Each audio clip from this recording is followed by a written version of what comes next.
Welcome, everyone, to the Resilient Leadership Podcast, where everything we talk about is aimed at helping you lead with a greater sense of calm, clarity, and conviction, even in anxious times. My name is Irvine Nugent, and as always, I'm so happy to be joined by my co-host and collaborator, Bridget Tyre. Bridget, how are you doing today?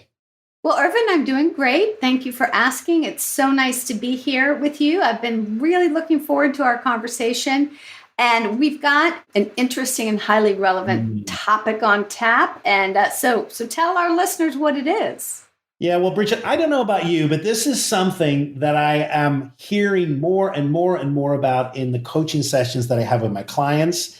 And so today's episode is all about this feeling of overwhelm from an onslaught of information. And what I'd like to do is really explore, is it getting worse? Is this anecdotal, or actually is there evidence that it's getting worse? And really, what impact does it have on our behavior?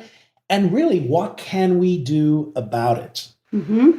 You know, we have mentioned that acronym VUCA in other episodes, right? Volatility, uncertainty, complexity, and ambiguity. And to me, this topic is about complexity. Yeah. Because there's just so much more information we have to sort through. We have to figure out if it's important. You know, we get inundated, and there's so much that goes into even sometimes a simple decision or choice. So I couldn't agree with you more. And at a gut level, it feels like it's getting worse to me, because it also comes up in the coaching sessions that I'm having and in my own life. But like, is there any evidence to suggest it's getting worse? Yes, I have explored this. And indeed, there is evidence. You know, when you just think about it, like the growth of the internet, television is 24 hours now, our mobile phones. Actually, we receive 5 times more information every day than we did in 1986. Just think about that. That's just barely 20, almost 30 years ago. And that really pales into significance when we think about all of the emails and the social network sites and the texting that we have.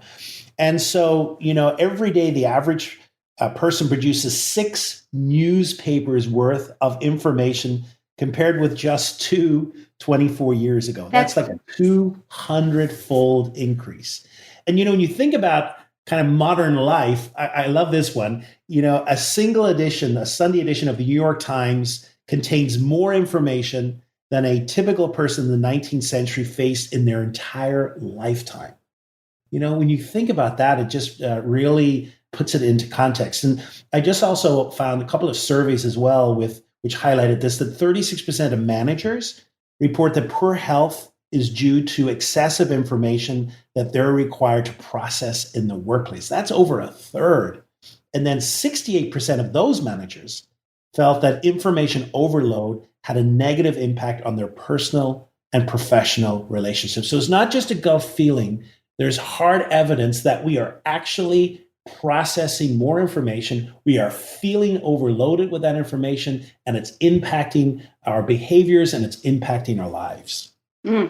Well, for sure, it's impacting our resilience, right? If we talk about the capacity to lead with calm, clarity, and conviction, it's kind of hard to do that when you feel buried underneath a mound of never-ending, constantly streaming information. So I definitely relate to this. I just got off a coaching session earlier today with a woman who was talking about this very thing, you know, that she was feeling incredibly overwhelmed, and that so much information was coming at her from so many different sources that she felt almost paralyzed by it. And she just thought, well, I'm in true survival mode now. I'm just going to hang on as best I can. But she was really feeling the effects of this. So I think it's highly relevant. And I'm guessing our listeners are shaking their heads yes. Mm-hmm. So Irvine, what about the neuroscience behind this? Is there anything you've been reading about that you think can help us unpack this a little bit? Yeah, I mean, the first thing is to, I think, just really acknowledge how large the information pool out there is. You know, where do we normally go if we're looking for information? We all Google it. You know, this is where we go to. It's our, you know, Google's our friend. And yet every day around 2.5 quintillion bytes is produced on the website, new bytes. That's a one with 18 zeros, almost impossible to think about. The other day I was looking for a movie on Netflix, and kind of you go and you kind of think, oh, there's so much choice, and then there's thousands. And then there's all the other streaming videos. It would actually take, I love this, 47 million years to watch all the videos that are out there. And so, we're founded as a nation on choice is good. However, too much choice can actually paralyze as well. And so, information overload, what do we mean when we say that? It's actually the state of feeling overwhelmed by just the volume of information to point at. And really what happens is we come away feeling more confused rather than knowledgeable about a certain topic. And it can impact us with brain fog and ultimately with difficulty making decisions. So, Bridget, I know we've talked about this. So what actually is happening in the brain, therefore, when we come in and we've got all this information just coming at us really minute by minute every day? Yeah, well, as you said, there are some interesting and helpful facets of this that we have at our disposal, this amazing thing called the internet. And we have a question, we just ask it, and we get all these amazing answers at our fingertips, right? And we wouldn't want to go back to not having that. However, from a brain perspective, there's some real challenges with too much information coming at us. It impacts not only our memory, but our emotional well-being, which I think is interesting. I mean, you already alluded to that, right? With people feeling a sense of overwhelm and it affecting their emotional well-being. So when you look inside the brain, what we see is it turns out there is an optimal volume in terms of information that we can process, that we can hold in our working memory. And when the information that we're dealing with exceeds that, there's some pretty significant repercussions for that in terms of our ability to comprehend material, to learn it, to focus our concentration, to problem solve, and to make decisions. I mean, I think that's the crux of it for leaders is how do we make decisions and how do we find that sweet spot between making sure we're thoughtful and we have enough information to ground the decision, but we don't get lost in it and never make the decision at all. And it also turns out, interestingly, that there's a link between information overload and the arousal of the amygdala. So when we've got too much information coming at us, there's an increase in the activity of the amygdala. And we know that the amygdala is one of the centers that has to do with emotion and has to do with threat detection. So you can easily see how we can start to feel under siege, that our stress levels would rise, that our anxiety levels would peak once the information we're trying to deal with has exceeded that optimal volume that the brain, right, really likes. And then I think this is maybe the most interesting thing to me, that the amygdala regulates negative emotion and negative self-concept. In other words, our ability to keep negative thoughts and self-appraisals in check. And this might diminish when our working memory is overtaxed. So it's not just that we become perhaps less skillful problem solvers and less skillful decision makers, but our own self-concept can be affected by this dilemma that we're talking about. I find that interesting. Absolutely. Yeah. It's almost like we're so hard on ourselves that we set ourselves up for failure. And then all of a sudden that impacts even our own esteem about what we're able to do and not able to do. Mm-hmm. Yeah. So this is obviously a relevant challenge for everybody, whomever we are, whatever role that we have, the information that we're exposed to, as you said, is just astronomical. I can't believe that fact about it would take us 47 years to watch all the movies out there. 47 million years. Well, I mean, that's what I meant. 47 months. Okay, we better start binging now. I know. That's one hell of a binge, so it is. So, I mean, what does this look like, in the workplace or at home for that matter? What do you think? Yeah. So, it's interesting. I think that let's just look kind of at a big macro level. And I think one of the things that we're seeing, and I just hear this time and time again, too much information is being shared in the workplace. People are feeling besieged, overwhelmed. And what's the problem is that is that not all of that information, in fact, tiny bits of it are actually relevant. So we're seeing lots of irrelevant information exchange at work. And then there's this lack of alignment between the discussions going on and what's important, and a lack of alignment between what's really the vision and where we should go.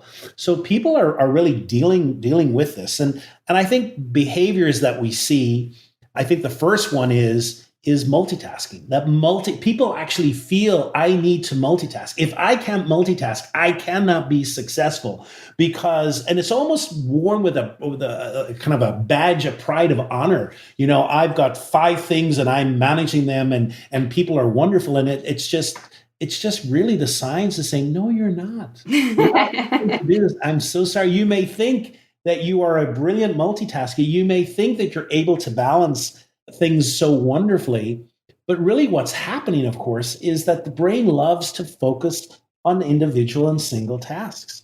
And what we know, and there's been a lot of research on this, is that when we jump from task to task, which invariably happens, I hear this all the time. Well, I was doing I'm working on this report, which I have to write, and then I get an email. And of course, the temptation is, well, I need to look at that email, of course, or else there's a text message comes up, or else we see someone walking by and we want to meet them. And so we're all distracted. And so we move to that. And we think that we're seamlessly moving back after seeing that email. But of course, we're not. What happens is that it actually takes 10 to 24 minutes. Think about that, 10 to 24 minutes to return to full focus on the task. And I even see this. One of my problems is I'll read a book. And of course, now I'm reading the book on iPad, right? Yeah. And I get to the book, and I did this the other day, and there was like something it mentioned some place. And I'm thinking, well, I've never heard that place. Let me think about that. So then I go and I pull up a browser. You're and like my husband. I know, and then I'm reading about the place, etc. And like 30 minutes later, I said, oh, I'm reading the book. Let me go back to the book. And so it's just this incessant wanting to know and more information coming in, and the distraction. And of course, then the second behavior that we need to talk about is that that's destroying our performance. Because each and every day we are spending an inordinate amount of time trying to find information and that will answer questions, or information that will help us complete our work. And of course, the question is, when is enough enough? And we've become very poor at answering that. Yeah. Because the solution is not outside of us. Because there'll never be enough. There'll always be more information. There'll always be another article. There'll always be something that we can do. And so this impacts, therefore, our ability really just to batten down and make decisions and performance. And so we get into kind of this confusion. And in fact, it's so funny. I come to this podcast today after a coaching session this morning. And it's as if this person wanted to be a model for today. I mean, it was so obvious that they were struggling to really feel that they were making a difference, in the sense they felt total overwhelm in this, all the information, because they said, and questions like, well, I don't know. I don't know when to make the decision. I don't know what to do. And that point you made about, self-esteem, there was one thing they said on the call today, and they said, I just don't know if I'm good enough. And it was just, you could see that this is impacting their whole esteem and the job. And of course, the reality is, when we were working, all the messages were like, you're doing an amazing job. You are holding things together in a way that other people are not. But this internal feeling was that, no, I'm not, because there's so much more I could do, and there's so much more information that I need, etc. So this is the problem, is that enough, we never feel it's enough. We always feel that there's more. Oh, indeed. And it's an illusion, isn't it? That more information is going to steady us and is going to make us confident and make us sure. Yeah. Now, sometimes that's true. Yeah. Sometimes we're lacking information. But many times that's anxiety talking, right? Absolutely. If I could just get more data, if I could just ask one more question, if I could read one more book, if I could listen to one more podcast, whatever the case may be. And at the end of the day, there's a real difference between having information and having insight. Yeah. They're not one and the same. I love that. Information and insight. Yeah. Mm-hmm. So, Bridget, any other things that you see behavioral impact of this phenomena in the workplace? You've really spoken to this, but I want to call it out again. And that is, I see a huge impact on my ability and my clients' ability to be truly present in their day. Mhm. Yeah. It's as if being present is sort of, I don't know, it's always been elusive, but I think it's even more elusive. I'm thinking of a client in particular who told me that she, for like the last year, had never been on a single call. So this was during COVID. She'd never been on a single video call where she hadn't been working her inbox completely the entire time.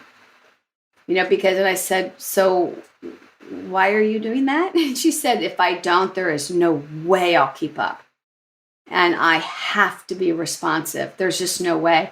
Anyways, I think that's a huge impact. And if we're not present in our day, we're really not living our lives. Yeah. And it's an interesting thing, the connection between being present and having memories. When we're not there for our lives, we don't have a memory of it. Yeah. In the same way. So I think that's a big deal. The paralysis of analysis certainly can set in to where, we don't really make the decision. We like we were talking about, we feel like we need more data. And I want to turn to Friedman on this one because he had a lot at Friedman to say about this, where he said, what's really going on there when leaders are putting off decisions is their anxiety has taken hold of them and they're looking for more information as a way to calm themselves. But the exact opposite happens. And so, what he's taught is, look, there comes a point when you have to decide that you have enough information and you've got to make that call. And here was his approach. And I think this is interesting. So he said he would stop seeking more information when the same question that he asked to different people, different experts, produced no new information. Then he knew that was it. So he was in the hospital for a very serious medical issue. And he was obviously talking to experts, and lots of experts were weighing in on what should be done. And he said he approached his physicians as if they were like his cabinet and he was the president. So the president has their experts, and we want our president to surround themselves with experts and consult them. But guess who has to make the decision? The president does. That's what he or she is elected for. In our own lives, I think we forget this sometimes, right? That no single expert can replace that responsibility. And it's a lonely one that we as leaders have to sort through the information and ultimately decide. And we have to decide before we have all the answers, almost all of the time. Yeah. And that's the dilemma, right? Yep. Absolutely. So that's what I've been observing. And of course, we've already talked about the impact on self-esteem and confidence and stress levels. So there's a mental health aspect. It's incredibly draining. Absolutely. Exhausting. Right? Yeah. It's so tiring. Okay, so that's what we're dealing with. And so, Irvine, let's share with our listeners some strategies, because of course we know it's not going to magically go away. I mean, we're going to wake up tomorrow and we're still going to produce, how many newspapers do we produce with all of our stuff? We are going to produce 6 newspapers. I mean, it's oh my God. So as we think about this, maybe let's do it 2 ways. I want to suggest a few areas that we can manage, some techniques perhaps that we can use. But we always like to look at things from a systems perspective, and I think this is a perfect example of, and you've already mentioned kind of Friedman and some of that. But so why don't I just deal with some techniques, and then maybe Bridget, you can kind of look at this and put the lens out a little bit, and from a systems perspective, what's going on here. But one of the things that technique would be to cement your memory. So one of the things that's happening is that our short-term memory is overloaded. I mean, it can only take in so much. And so what happens is that our short-term memory becomes overloaded. Nothing's processed into our long-term memory. And this is where the fog comes. We kind of shut down a little bit. And so what that means is we need to have little breaks. We need to have breaks during the day when we can kind of take in some of that information and then just let it settle in. And this is one of the problems. I mean, one of the things that I'm hearing, I'm sure you are as well, Bridget, is that while COVID let us work from home, etc., what's happening is people have insane schedules that their meetings are back to back to back to back. No one's having lunch. I had a training session in Phoenix last week, and I asked people to put up their hands. How many people take a lunch break? 3 people out of 52 people present said they were. Three out of how many? 3 out of 52 said they took a lunch break. And there was a little bit of a badge of honor there. And I'm thinking, I had to turn around to the group and I said, this is not good, folks. This is not good. and while the company probably appreciates the fact that you are doing this is not good.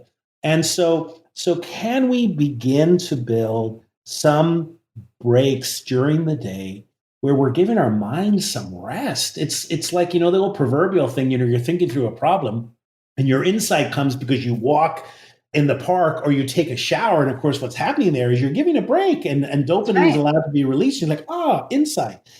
And then the second thing is just be very conscious about task switching. As much as we love to think that we can multitask, we really can't. And there's some great techniques out there. One of the techniques I use is called the Pomodoro technique, which really is splitting the day into 25-minute segments with a 5-minute break. And you focus on one thing just for the 25 minutes, and then you come up for a break. And I have found I've become so much more efficient in using this technique than really the old adage of going from thing to thing to thing. And I really try and shut down things, and I really focus on one thing. And I think, people that are able to focus on one thing for longer periods become much more productive. So I think, those are techniques. And I think we have to have techniques, and they all involve around creating discipline around the data, realizing that we are facing a monster that's not going to die. And so we've got to live with this monster. And the only way we can do this is by actually controlling what comes into us and creating breaks, etc. So I think that's important. So Bridget, from a systems perspective, what would you say is a way to approach this? Well, I think, we tend to look at information and decision making as living solely in the rational domain. We've talked about how every organization, every family, every team has both a rational system and an emotional system. I think we look at, okay, well, we need to know what the facts are, and let's gather the data, and then let's make our decision. And we think of it solely as a rational phenomena. But as all of this information that we've shared so far shows, it's deeply rooted in anxiety, and anxiety is contagious. It affects our emotions. Our emotions affect the way we look at information and so forth. So I think from a leadership perspective, it's important to realize, one, that you can be overloading your own people with too much information and making them anxious, right? Yep. And you can be making people anxious if you're not aware of your own reaction to this information overload. In other words, when you feel this sense of overwhelm, do you just resort to the quick fix? Well, let's just do something.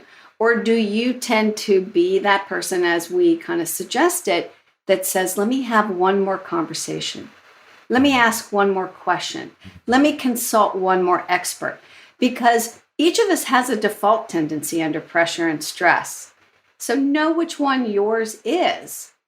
And I think that can help us to be thoughtful in kind of knowing, where are we in this process of information? What is our relationship to it? Yeah. And do we have enough to make the call? Because at the end of the day, as leaders, that's what we are actually responsible for doing, is making the call. Yeah.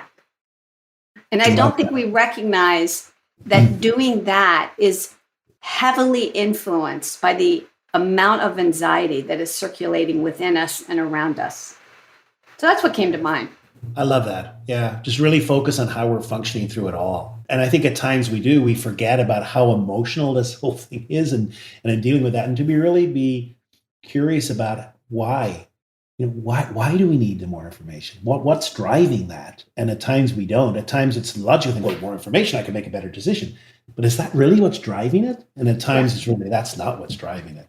Yeah, indeed. Exciting. Well, so Irvine, we always leave our listeners with a practice. And Yes. I don't know, as I was listening to you, I tucked away already some things I'm going to try. But is there one more sort of core practice you would like to share?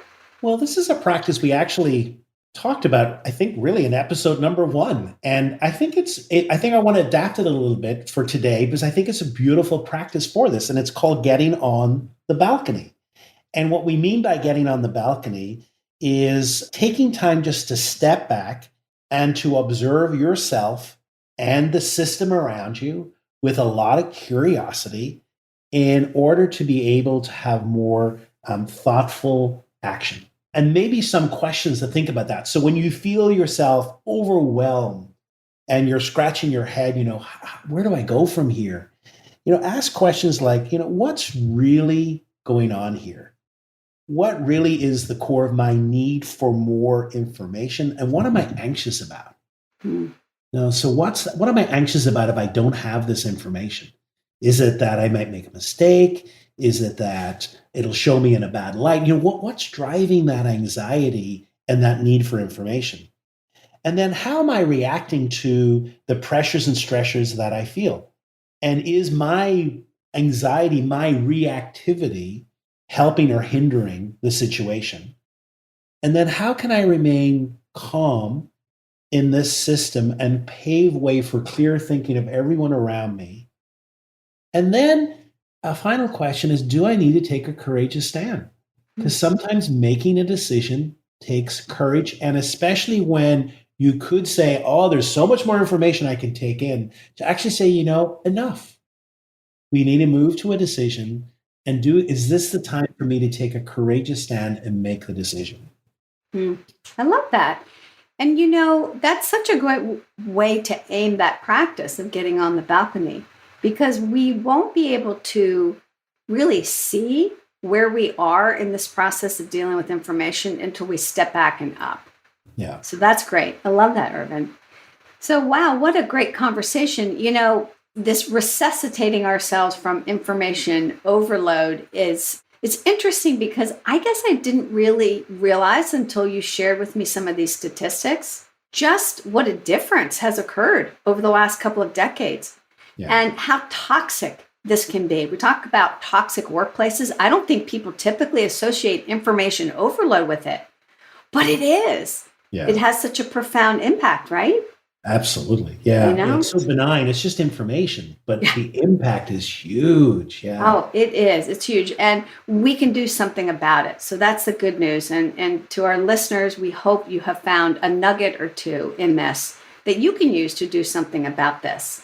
And if you do, share it with your team, because they need help too. Everybody's under the same load, right? Absolutely. Yeah.